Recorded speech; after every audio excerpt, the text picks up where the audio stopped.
Welcome to the Theology podcast this week. We have a crisis in our generation. The crisis is that we are serving a God we do not know. One of the most alarming research discoveries in the U.S. over the last 5 years is the plummeting adherence to Christianity and the dramatic loss of a biblical worldview among the last 4 generations. I'm sure you've seen the research, and the research is alarming. It doesn't take much effort to see the decline of Christianity and a biblical worldview in the last 4 generational sets, especially looking at Generation Z, the present teenagers and college students today, where there is almost no biblical worldview. 4%, right? And the highest number of atheists that we've ever seen in any of the other generational sets. So the statistics are alarming. In multiple research findings from Barna, Pew, Feed, and the American Worldview Inventory, 84% of the silent generation, or the older grandparents today, claim to be Christian. 84%. Then they had children that we called Generation X, or adult parents today, similar to my age. And the research found that only 67% of Gen X claim to be Christian. But what was startling is what happened in the next 2 generations. We saw the statistics continue to spiral when Gen X had their first set of children. The millennials, oh my gosh, the millennials. They're about 24 to 38 years of age today. The millennial set were found to be about 49% Christian.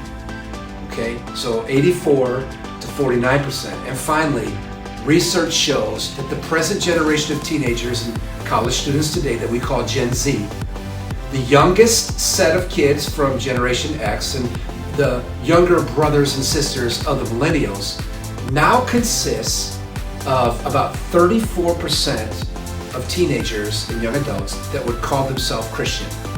So in 4 generations, we dropped from 84% in the grandparents, the silent generation, to 67% in the parents, to 49% of older millennials, and now to the 34% of grandchildren who profess to be Christian in America.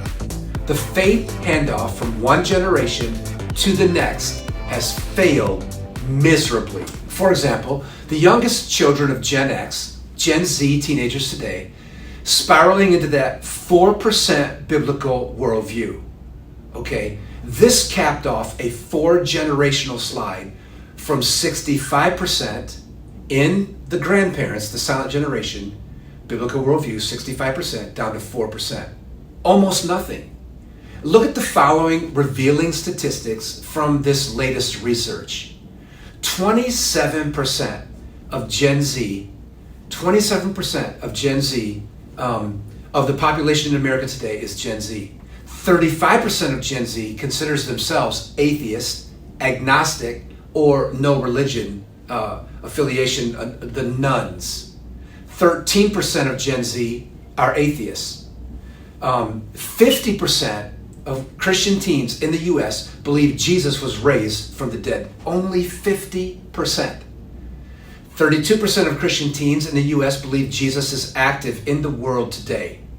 46% of Christian teens say they never read the Bible.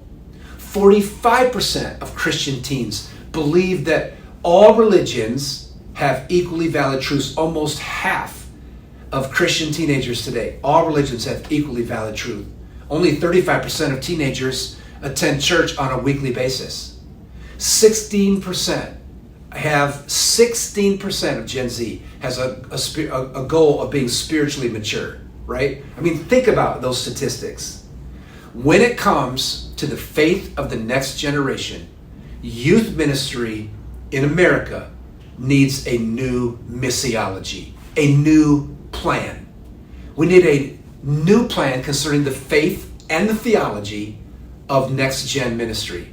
And I believe part of that problem is that we are doing youth ministry in a Nickelodeon way, right? while our teenagers are living in a Stranger Things world. Think about that. So it's like the church is really treating young people 2 years younger than they really are.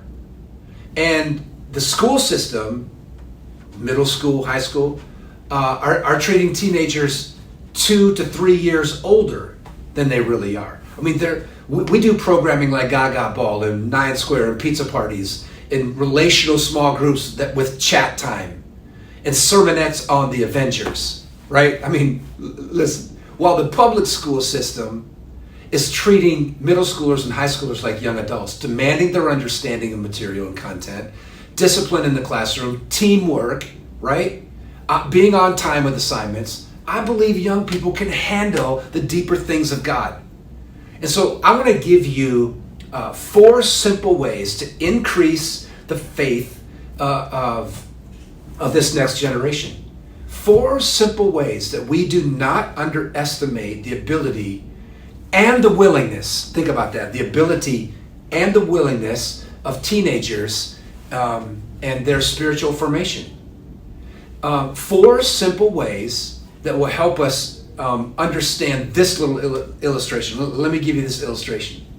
The Grand Canyon, right? The Grand Canyon is something we have heard of all of our life.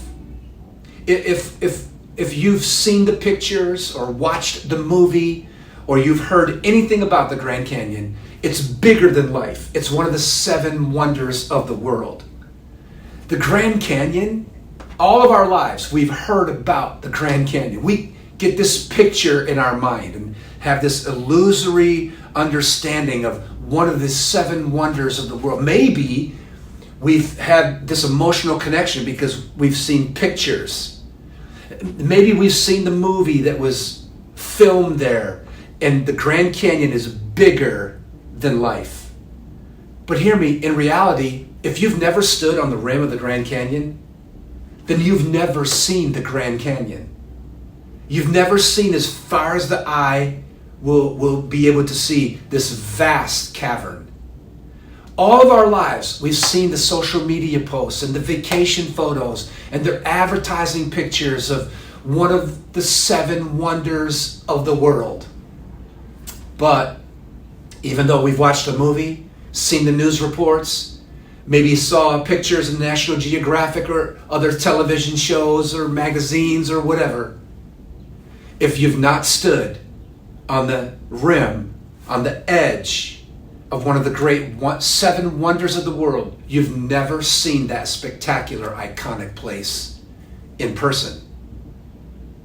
In reality, let's relate that to our relationship with God and teenagers today and their relationship with God.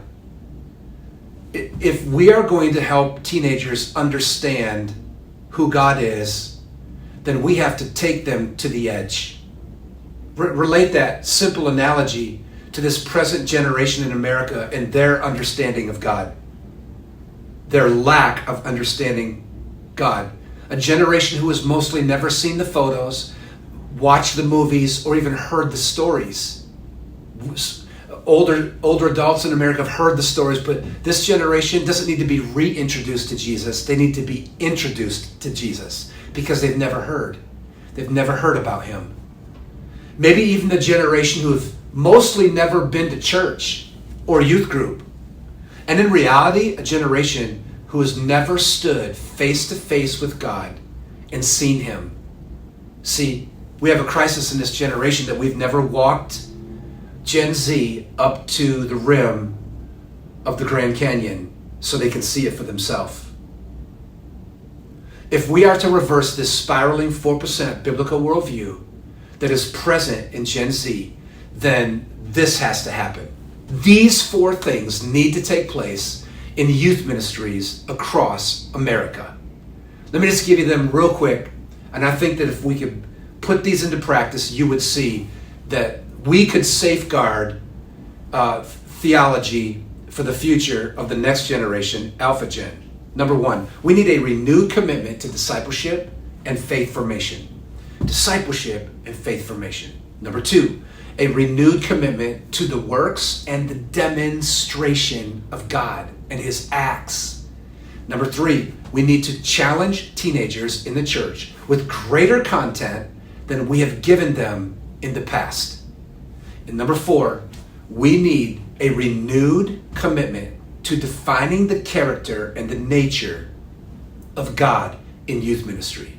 Defining the character and the nature of God in youth ministry, because I believe as youth leaders, our work right now must be to create a setting that encourages Gen Z to come and to stand on the rim of the Grand Canyon and to see it face to face with their own eyes, to bring them into the presence of God and to see Him. Because hear me, the only teenagers who do not serve God are teenagers who do not know God.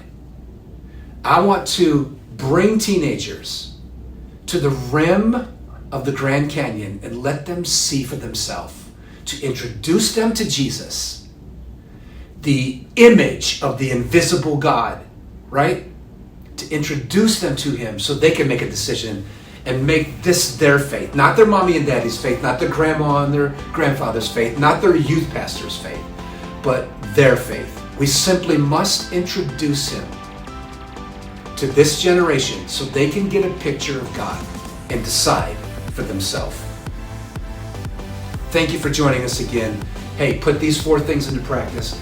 We are going to have the manuscript all set up for you, where you can copy that off and use that in your small groups, or use it to build out a sermon outline for you. I believe the only teenagers who do not serve God, right, are teenagers who do not know Him. So let's define God to a brand new generation using these simple points. Hey, join us again next week on another topic in youth ministry, right here on the podcast. God bless you. Have a great week.